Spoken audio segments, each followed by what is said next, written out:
Добар ден, подпредседателе, почитувана јавност, почитувани колеги, представници на медиумите. Во 2018 и 2019 професорката Сијановска често пати зборуваше дека треба да има повеќе пратенички прашања, повеќе да одговараат премиерот и министрите, бидејќи навистина негативностиве во општеството е како на филмска лента. И ние кои што сме овдека по цел ден и тоа ни е работа, верувам дека и колегите од мнозинството кај се согласат дека не може да ги потфатиме сите глупости на талентиве кои што ни ја представуваат државата.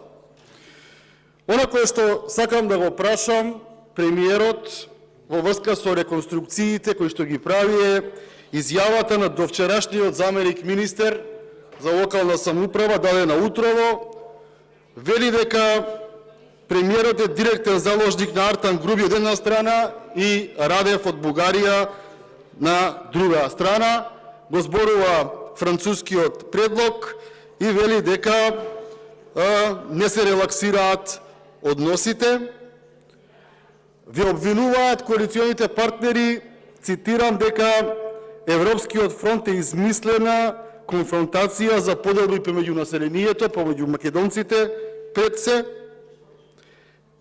И она е многу интересна работа која што ја истакнува утрово вашиот колега до вчерашен, вели дека полицијата, односно МВР, го расчистило случајот и дека станува, зборувам за случајот со оној што е освестен, не знам до кој фаза освестеност бугарин од Охрид, кој што сега е во Софија, Пендиков, дека станувало збор за тепачка, дека е наркодилерство прашање за долг од 500 евра, и дека во таа тепачка биле споменувани повеќе недоличности, дека е направена истрага и дека нема врска со она кое што до сега се зборува во јавноста. И сметам дека е добро да им одговорите на пратениците која била причината за определени граѓани во оваа држава да стануваат по професија бугари. Како да му е тоа професија, ни го земаа како да сме непостоечка држава, како да сме територија, ни слетаа со авион, си го земаа, без да даде исказ на овие институции во оваа држава кои што ги плаќа овој народ, си го однесува во Бугарија, му дадоа таму станови, што све не знам, и практично тоа е професија веќе, да бидеш бугарин во оваа држава, и како власта одговара на тоа, и како власта ни го штити дигнитетот на нас, граѓаните, овдека кои што живееме, независно од верската и етничка припадност, бидејќи сите ние сме државјани на Република Македонија. И ова вака интересно утрово го споделил вашиот довчерашен колега.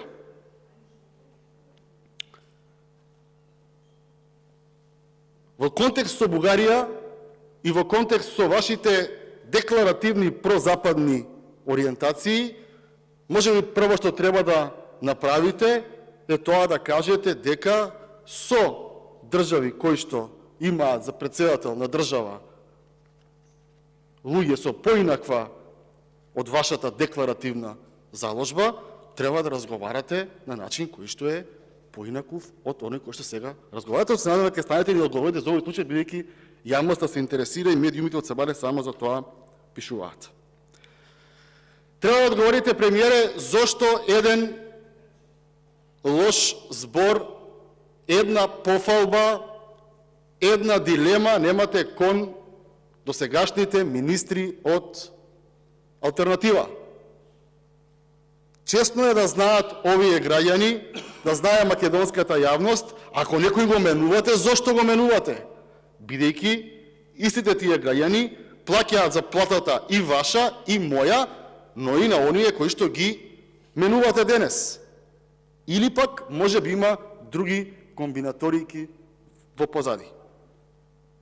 Ќе одите денес да представувате државата во Берлин, во Германија. Не би одговоривте и вчера, господине премиер, кога ќе ве прашаат во Берлин регионално која држава има највисока инфлација? Македонија. Косово е подобро од нас. Кога ќе ве прашаат која држава има најмалку странски инвестиции, Македонија и Косово е помалку од нас. Кога ќе ве прашаат во која држава има најмал бруто домашен производ и најмал развој економски, пак ќе треба да кажете Македонија и дека Косово, што се уште не е оформена држава, е подобро од нас. И дали мислите дека може би е добро да ги скратиме маките и на вашите пратеници пред се од мнозинството, но и на сите граѓани во оваа држава, и наместо да менуваме 1, 2, 3 министри, наместо да зборувате за Европска Унија, а да се тепате за министерски места, да излезете и да кажете одиме на предвремени парламентарни избори. Овие граѓани заслужуваат одговори, овие граѓани заслужуваат почит и овие граѓани заслужуваат вреднување на нивното мислење. Ако мислите, определени колеги, дека се е супер во државата, дека се е розово, дека немате или не смеете да имате ниту еден лош збор или критика кон власта, тоа значи дека ќе згазите на избори. Хајде да одиме на избори. Никој од нас не сме ги прашале и никој од нас не сме имале во програма во 2020 година дека ќе менуваме устав. Никој од нас. И како што ви кажував преходно за оној абдицираниот од Струмица, истото важи и за оваа влада. Тие после овој мандат, колку и да трае месеци, завршуваат со политика. Ама вие ќе треба да тропнете на вратите на оние кои што ве гласале, да им дадете одговори, а некои од вас што ќе останат да бараат втор мандат, да им кажете што направивте во овој собраниски состав. И тоа е честен и тоа е европски однос.